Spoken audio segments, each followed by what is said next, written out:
Life aboard an aircraft carrier is often seen as a world apart, a floating city in the middle of the ocean, filled with routine, duty, and a strong sense of camaraderie. However, behind the structured life at sea, the reality can be harsh and unpredictable. Recently, a tragic event unfolded on one of these vessels, leaving the crew and the Navy community in shock. A sailor passed away under mysterious circumstances, and what followed next revealed much more than anyone could have anticipated. In this video, we dive into the unfolding events and the unexpected consequences that shook the U.S. Navy. Number 1. The unexpected incident at sea. On an aircraft carrier like the USS Theodore Roosevelt, life is a blend of intense routine and constant alertness, but even the most seasoned crew members are not immune to unforeseen tragedies. Recently, a sailor's sudden and unexplained death on board disrupted the otherwise predictable rhythm of ship life. The sailor was discovered unresponsive in their quarters during a routine check. Given the confined quarters and close-knit nature of the crew, such an incident quickly drew attention. The onboard medical team, trained for emergencies, was immediately deployed. Despite their rapid response and the availability of advanced medical equipment, they were unable to revive the sailor, who was declared dead shortly after their arrival. The unexpected nature of this death left the crew in shock and disbelief. Unlike typical incidents involving mechanical failures or operational hazards, this was a health-related emergency that caught everyone by surprise. The carrier, often viewed as a secure fortress at sea with its sophisticated technology and rigorous safety protocols, suddenly seemed vulnerable. It wasn't a combat zone or an accident-prone area, but a personal living space where this tragedy unfolded, underscoring the unpredictable nature of life at sea. The death raised immediate concerns about the well-being of the crew and the psychological toll of serving on long deployments. The environment on an aircraft carrier is inherently stressful, characterized by long hours, limited personal space, and a lack of privacy.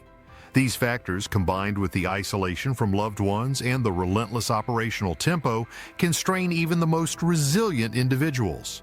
The close quarters mean that news travels fast, and within minutes rumors began circulating, heightening the anxiety among the crew. Questions about what had happened and whether it could have been prevented spread rapidly, reflecting the shared sense of vulnerability.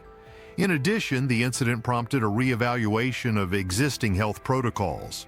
It highlighted gaps in the regular health monitoring of sailors, especially under the pressures of deployment. The Navy has protocols for regular physical health checkups, but this incident brought to light the need for more comprehensive mental and physical health assessments, especially for those showing signs of distress or exhaustion. The sudden nature of the death also emphasized the importance of being prepared for a variety of medical emergencies, not just those typically associated with life at sea. Amidst this environment of shock and confusion, the command structure had to act swiftly to manage the situation, ensure accurate information was disseminated, and provide support to the crew. The unexpected nature of the sailor's death forced the leadership to confront the reality of such unpredictable events, reaffirming the need for robust emergency response plans that go beyond standard safety drills. It also led to increased scrutiny of the ship's internal communication channels and medical readiness to handle crises that are both medical and psychological in nature. Number 2. The Navy's immediate response and protocols. When a sailor dies on board an aircraft carrier, the Navy follows a meticulously designed set of protocols to ensure the situation is handled with the utmost care and professionalism. The initial response begins with the immediate notification of the ship's command structure. The commanding officer is responsible for initiating a series of actions to secure the area where the death occurred. This includes isolating the scene to prevent contamination of potential evidence and maintaining a clear boundary to manage the flow of personnel in the vicinity. To ensure the dignity of the deceased, the body is handled with extreme care, often covered and guarded until further instructions are provided. Simultaneously, communication protocols are activated to inform the higher command and relevant units, such as the Naval Criminal Investigative Service, NCIS. Depending on the circumstances, NCIS agents may either be deployed to the carrier via helicopter or arranged to meet the ship at its next port of call. Their primary role is to conduct a thorough investigation that involves collecting forensic evidence, interviewing crew members, and reconstructing the events leading up to the incident. During this process, the ship's onboard medical personnel play a critical role by providing initial assessments and ensuring the area remains uncontaminated for investigators. The medical team also performs preliminary checks to rule out any immediate causes of death, such as underlying medical conditions or visible injuries. These assessments are vital for guiding the subsequent investigative steps. Meanwhile, the command team works to manage the flow of information to the rest of the crew, balancing transparency with the need to prevent misinformation and maintain morale. In cases where foul play is suspected or if the cause of death remains unclear, the procedures become even more stringent. NCIS agents conduct a detailed forensic examination, which might include toxicology tests, reviewing security footage, and inspecting personal belongings for clues. This meticulous approach ensures that all potential evidence is preserved, allowing for a comprehensive investigation that respects both the legal requirements and the sensitivities involved in a death at sea. Coordination between various departments is essential throughout this process. The command must coordinate with the ship's legal officer, chaplain, and medical officer to address both the legal ramifications and the emotional needs of the crew. The legal officer ensures all actions comply with Navy regulations and federal law, while the chaplain provides spiritual and emotional support to those affected by the loss. The medical officer may need to facilitate further medical examinations if required by the investigators or if new evidence comes to light. This structured response is not only about maintaining order and discipline, it also reflects the Navy's commitment to upholding its values of respect and integrity. Every step taken is documented meticulously to provide a clear record for both internal review and external accountability. These records are crucial for understanding the full scope of the incident and for making any necessary changes to protocols to prevent future occurrences. This level of detail and care ensures that the family of the deceased is provided with a complete and transparent account of what happened, honoring the sailor's service and supporting the crew through the difficult aftermath. Number 3. Mental health challenges revealed. The investigation into the sailor's death highlighted a critical issue within the Navy: the growing mental health crisis among service members on long deployments. Extended time at sea, away from family and friends, creates a unique environment of isolation that is mentally taxing. Sailors are confined to tight spaces with little to no privacy and are often required to work long, strenuous hours.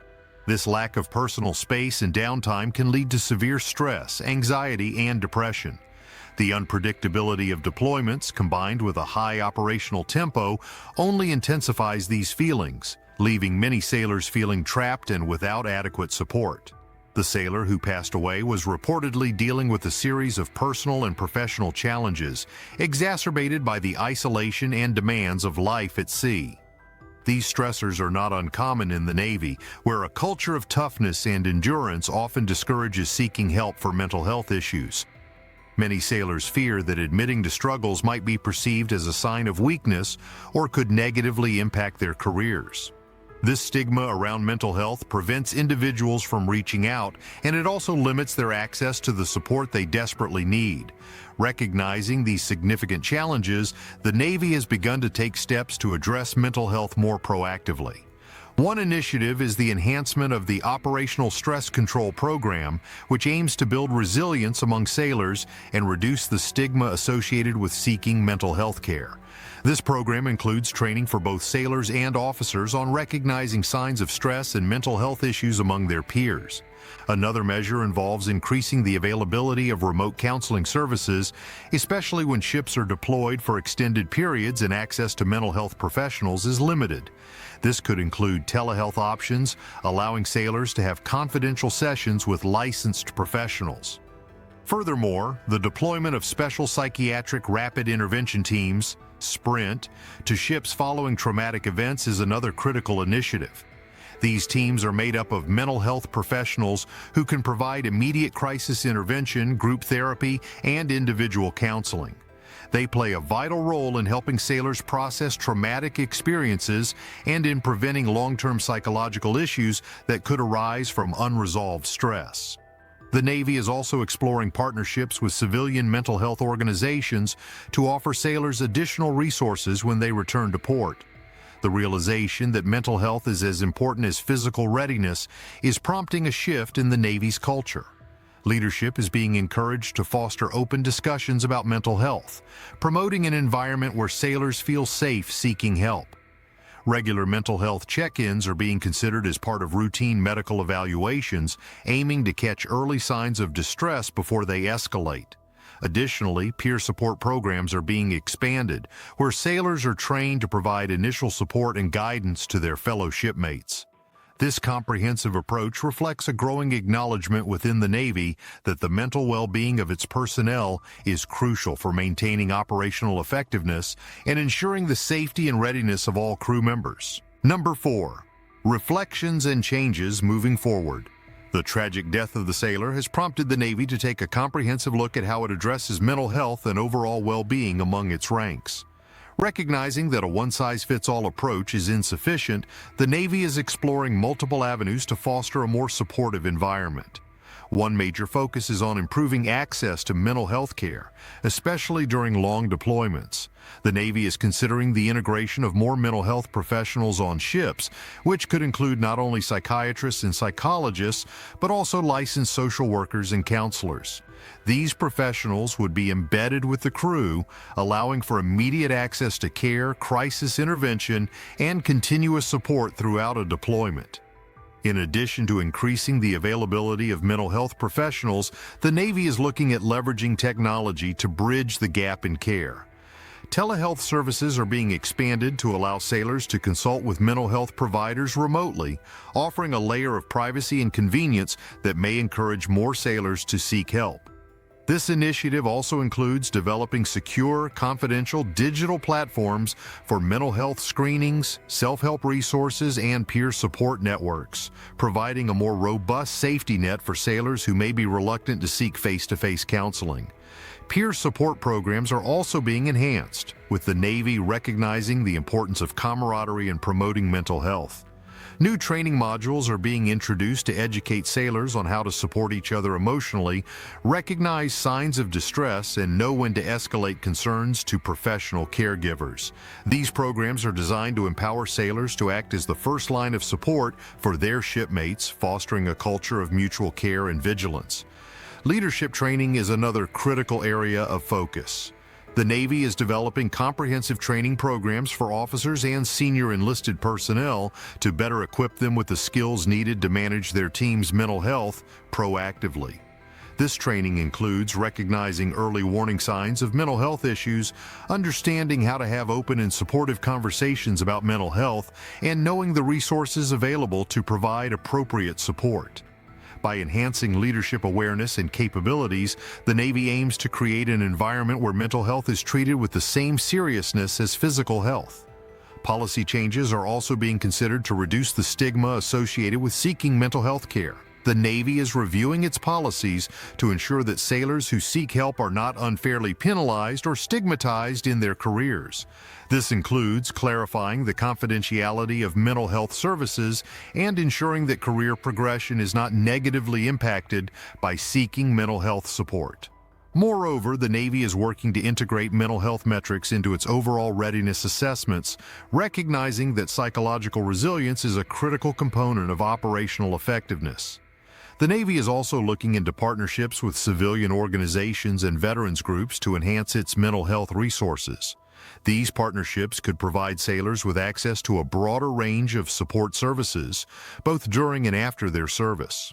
The idea is to build a more holistic approach to mental health that addresses the needs of sailors throughout their careers and into civilian life.